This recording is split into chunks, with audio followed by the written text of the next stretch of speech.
So, big news. We're going to continue this Disney hype train going, so let's get into it. If your power goes out, remain calm.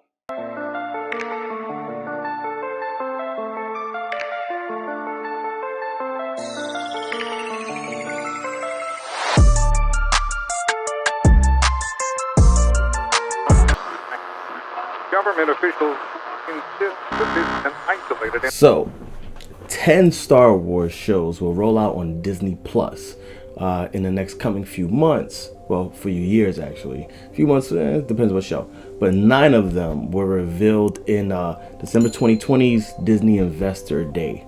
Now, I'm thrilled about this. I'm excited about this. We need some Star Wars content after that shit of a fucking movie, Rise of the Skywalker. Now, I'm not against the movie. I enjoy the movie. The movie wasn't okay. The movie was bad, but the movie wasn't, horrible type of thing. It was more like entertaining movie, but it didn't really have the heart of Star Wars, and it didn't really make tons of sense.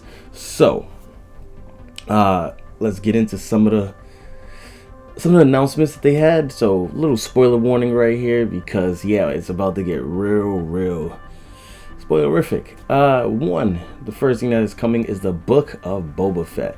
If you see at the end of The Mandalorian, they tease Boba Fett being on the throne and stuff like that, taking over Jabba the Hutt's place. So he's getting his own series, and that's coming up pretty soon. I think they're gonna start filming it soon. So it's going to be releasing in December 2021. I don't know how I feel about that. They're bringing back the actress that played Fennec Shand. I mean, what's her name? Ming-Na Wen. Yeah, she's coming back. I mean, I'm happy about her. I think she's a tremendous actress. I think that the actor that plays Boba Fett is pretty good too. I mean, he was in, obviously all the Clone Wars stuff and all that stuff. But I wasn't a big Boba fan. And I know I'm gonna get a lot of hate for that. So you could insert the boos there. Yeah, I know. Not a big Boba Fett fan. I am a big Clone Trooper fan though. I think the Clone Wars is one of the best things Star Wars has ever put out, but not too big of a Boba Fett fan. The Mandalorian season 3, because they're sitting out here working on the Book of Boba Fett. That means Mandalorian season 3 is getting bumped all the way to 2022. So if Boba Fett is releasing December 2021, that means Boba is being released December 21. That means The Mandalorian is being released in December 2022. I don't know how you guys feel about that. Leave it in the no section below. I mean, let's put up some pictures all over the screen of Rosario Dawson. Oh my god, man. I've had a crush on her since Clerks 2. Anyway, she is Ahsoka now officially. She was fan cast. I mean, if you haven't seen the fan photos of Ahsoka as Rosario Dawson as Ahsoka, I mean, oh my god. But she was officially cast in Mandalorian season 2 as Ahsoka Tano, who was one of my favorite characters in Star Wars, as well as one of my favorite original characters in Star Wars. And I say original because they're not the main original characters like Luke, Han, Leia, etc. So one of the newest characters in Star Wars canon, but one of the best additions of Star Wars canon. So she played Ahsoka down to the T in The Mandalorian. I mean, her Leku wasn't as tall as it is in Rebels, but it was still a good interpretation. I know that they put in a canon reason for why it wasn't as big, but I was really thrilled with her performance in The Mandalorian. I'm really excited to see where they're going with Ahsoka now. I know they might pick it up with Thrawn and stuff like that, with her search for Thrawn. I'm hoping we might get to see Ezra, live action version of Ezra. But I'm really excited to see what's going to go on with Rosario and Ahsoka. So let's see. So you ready for Go Star Wars Rangers of the Republic? It's a spin-off of The Mandalorian. I know that rumors are saying it's Cara Dune is going to be in it. With all that political shit that's going on, I don't know how true that is. If the actress is going to actually come back, what's her name? Whatever. But it's going to be about X-Wing pilots Trapper Wolf, played by the director Dave Filoni. Of course, they got to get their 15-minute screen time. And Carson Teva, which is played by Paul Sung-hyung Lee, both seen saving Mando from ice spiders in Chapter 10, The Passengers. So they're going to be the new helm of this new show called Rangers of the New Republic. I mean, it's hard not to shake Power Rangers in my head, but at the same time, Buzz Lightyear, Space Rangers, and all that shit is in my head. So, you know, I'm really excited to see where this is gonna go. I'm not really big on the whole X-Wing franchises, but hey, Star Wars can't go wrong when you got Jon Favreau and everybody else there. But yeah, you give it back to some of these old directors. I'm not really sure how things are gonna play out. Obi-Wan Kenobi. If anybody out there doubts that Hayden Christensen, Anakin Skywalker, for everybody from the new prequel people, if anybody thinks that he can't act, you're dead fucking wrong. He's a really good actor. The problem is he had shit dialogue and shit script to work with. He is a very good actor. You see some of his other projects, but there isn't many. But you see some of his other projects, he's a damn good actor, and he's coming back to reprise his role as not just Anakin, because I'm guessing that they might have some flashback stuff, but also as Darth Vader, which is very interesting. I don't know if they're gonna get George Earl Jones to come back and do the voice, or James Earl Jones, excuse me, correction, to come back and do the voice.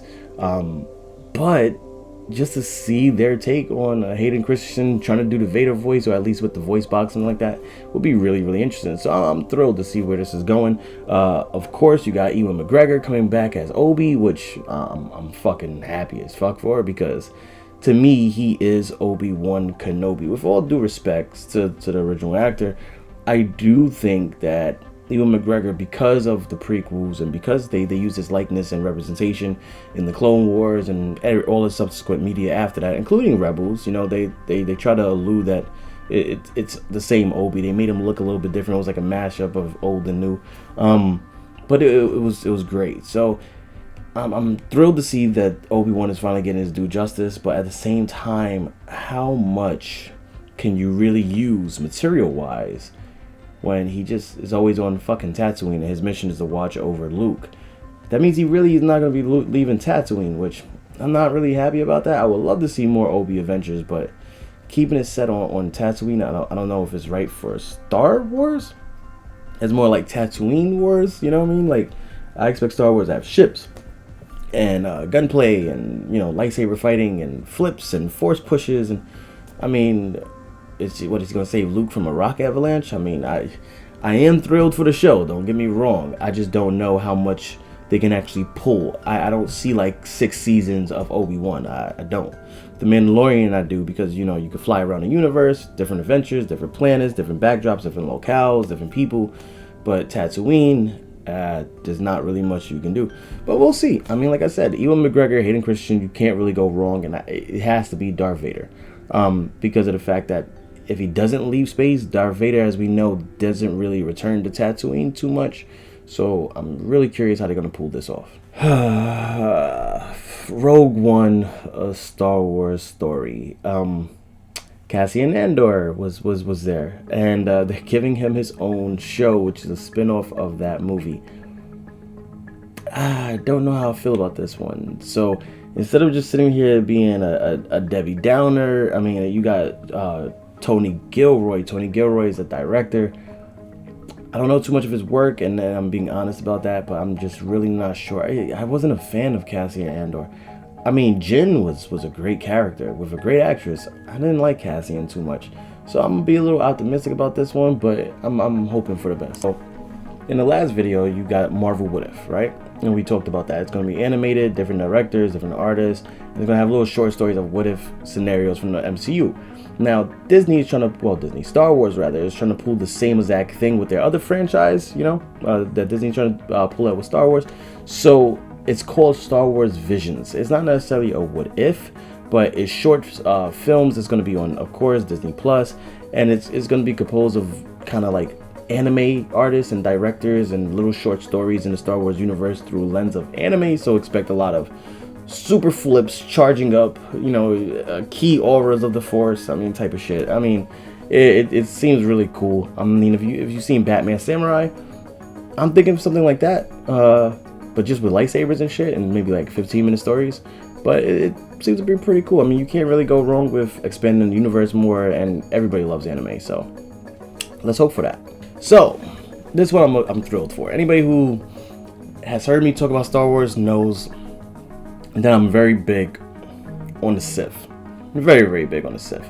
Not necessarily Jedi. I mean, I like Jedis, of course. I really like the good guys, but Sith is just much, much fucking cooler, to be honest. Now, they got a new show set in the High Republic era of Star Wars, and it's called The Acolyte. So, The Acolyte comes from the co-creator, I'm reading here, of Netflix, Russian Doll, Leslie Headland. I've seen Russian Doll. It's one of my favorite shows on Netflix, actually, and binged watched the shit out of it in like 4 days, and it was great. So if they're behind it, I'm all for it.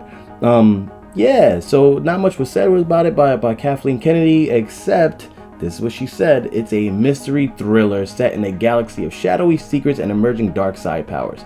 I am fucking hyped for this one because I'm hoping we get a Punisher version, not necessarily a Dark Jedi, but a Punisher version of the Sith, where basically he's not a good guy, he's not a bad guy, but he uses the dark side powers and he does things in a fucking gruesome way, and I am all for it. Let's do this.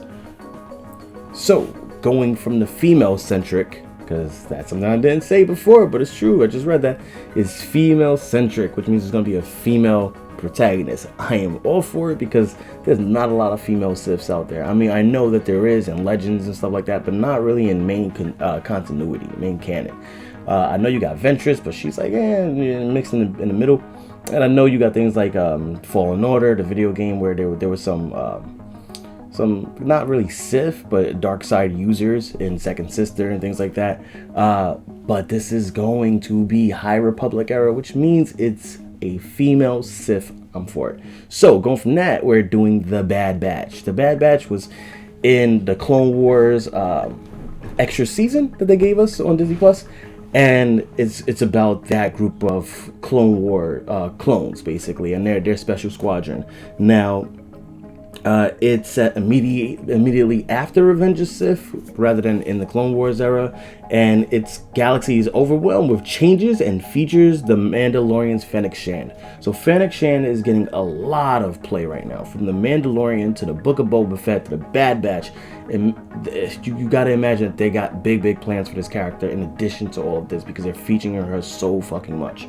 Now, she appears twice in the trailer for the Bad Batch, so like I said, she's going to be prominent all across Star Wars now, so expect more stories from her. And at some point, I am calling it now, you guys, 2020 December 27th, as a recording of this video, she is going to get her own show. Watch.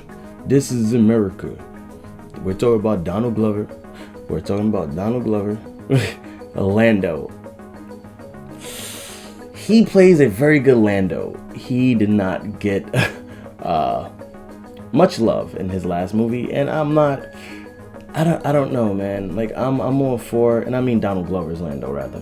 I'm all for Lando to get his own show, but you have to make it interesting. I mean, at some point you gotta expect that the smooth talking, wisecracking Lando's been done by Han Solo in a way. He just didn't have that charisma, that suaveness, you know. But it's gonna get played out if you don't have a really good story behind it. I just don't know how much Lando can carry his own story. I do know he works very well for novels. I'm not really sure how well he works for, you know, live action type of stuff as his own series, because this is not a movie. This is a series, maybe on Disney Plus, from what it's seeming like. I know it's not gonna be on Netflix, you guys. I know it's not gonna be on Hulu. I'm just saying it just seems right now that they're going through plans with it for being on Disney Plus rather than a movie. I think it belongs in a movie. Lando is good for like an hour to an hour and a half. He's not gonna be good for 8 hours. Please mark my words right now. This is probably the lowest Disney Plus Star Wars show that they're gonna have. The lowest watched, I'm telling you. So yeah, so it's an event series, meaning a mini series, like I said. I don't, if 8 episodes is what Disney Plus is going for, expect this to be 4. I'm really hoping that it is, because like I said, if it goes beyond 4, I don't know how people are gonna keep up with this. So 6 episodes, no, yeah, under 4 sounds pretty good. So expect just 1 season of this show. Like I said, it's not gonna be carried, and maybe the young Han Solo pops up. I don't see why not. Like I said, Lando's gonna need some help. Now, we're going on to the Star Wars movies. That's it for shows, okay? We're going on a Star Wars movie. We got Rogue Squadron. Rogue Squadron is directed by Patty Jenkins, who just got another big hit here in Wonder Woman 2, and they already greenlit Wonder Woman 3. Rogue Squadron is going to be set after the Rise of Starwalker.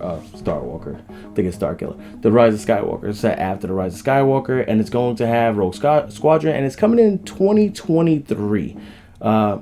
If you don't know, Rogue Squadron was the name of Luke Skywalker's fighting crew. Firefighting crew. Jesus Christ, man. I need to stop smoking when I film these videos. With his X-Wing crew, Starfighter crew. So, they fought in the Battle of Hoth as well as Yavin. And it's going to be about a new generation of fighter pilots. And it's going to have...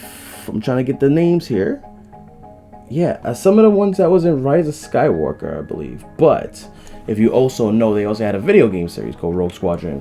I don't know about how much they're going to be pulling from that source material, but right now it's looking to be really cool. So if you like Flyboy movies, if you like things like Top Gun, stuff like that, you're going to go crazy for this movie. This one, I'm not going to be skipping. I am a Star Wars fan, but I'll probably just catch this one, maybe like when it hits Disney Plus.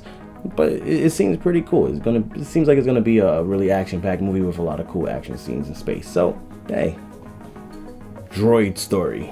Gotta flip this around for this one. Now, Droid Story. This is coming to Disney Plus. It's going to be a movie, and it's co-production between Industrial Light and Magic, so you know ILM, and Lucasfilm Animation. So, I don't know if it's gonna be live action. I'm hoping it is, but it's gonna feature R2-D2 and C-3PO. And there's a new hero. And it seems like they're gonna be passing on the torch to this new hero in a way. I don't know if it's BB-8 because I think that's something that they would have mentioned if it's BB-8. But yeah, there's no mission given now. They just say that the droids know the mission is a secret mission. Yeah, so it's probably going to be like a buddy kind of film, like not a buddy cop film, but just more of a fun, lighthearted, comedic buddy film. I'm thrilled for it. I love the droids. The droids are hilarious. I mean, a lot of times they're the levity, you know, they're the comedic relief, but I do think R2-D2 is one of the most badasses in Star Wars as well. Lucasfilm, George Lucas himself, and Lucasfilm in some of their books that they put out, has said that the narrator of the entire Star Wars series is R2-D2, which means I don't think they're ever going to be killing my little buddy off anytime soon. All right, because if everything is being narrated by him, that means he survives all the way to the end of the Star Wars franchise. Think about that for a second. So Taika Waititi, you know, Thor, Lord Love and Thunder, and Thor Ragnarok. That guy, he's really great. He's funny as fuck. If you haven't seen Jojo Rabbit, go see it. It's amazing. He's directing a Star Wars movie, but it's untitled as of now. One of my favorite things I want to talk about right now. I know we all saw that badass cameo by Mark Hamill's Luke Skywalker in The Mandalorian at the end. So now, the Luke Skywalker character himself is getting a Disney Plus series. Expect a lot of deep fakes going on in that shit. Trust me, Leia, Luke, all that. I don't know if it's going to pick up with Grogu and aka Baby Yoda and what Luke is doing with him, but expect it to be set in that same time frame of The Mandalorian because we all want to see a Luke Skywalker in his prime. John Favreau is being hinted at being the director. If that's the case, I am fucking thrilled. Let's get this series. So that's all we got for Star Wars news today. So I am thrilled. I'm excited to see where the Star Wars franchise is going from this point forward. I only see great things happening. And if this is how we get Star Wars after The Mandalorian, please sign me up. Everything before that, I will gladly forget happened. From Rise of Skywalker to Last Jedi to Force Awakens. To me, none of that happened if this is what we got for Star Wars going forward. So, until next time, game over, bitches.